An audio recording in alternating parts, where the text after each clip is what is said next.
ঠান্ডা রেখে পয়সা দিবি। আমি জানি এবার আমার মেয়ে কিছু না কিছু একটা ভালো করেই আসবে।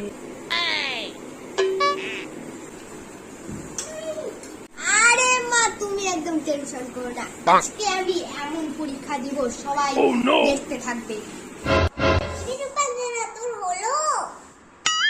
মা, তুমি তো টেনশন করো না, আমি এবার অঙ্কতে এমন পরীক্ষা দিব সবার থেকে বেশি নাম্বার আমারই হবে। এবার আমি এমন করে অঙ্কের ফর্মুলাগুলো মুখস্থ করেছি না, জলের মতন খাতে তুলে ফেলবো। কিন্তু আজকে তো ভূগোল পরীক্ষা।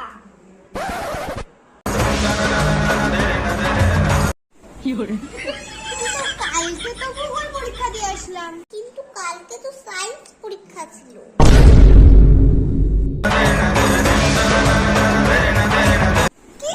কি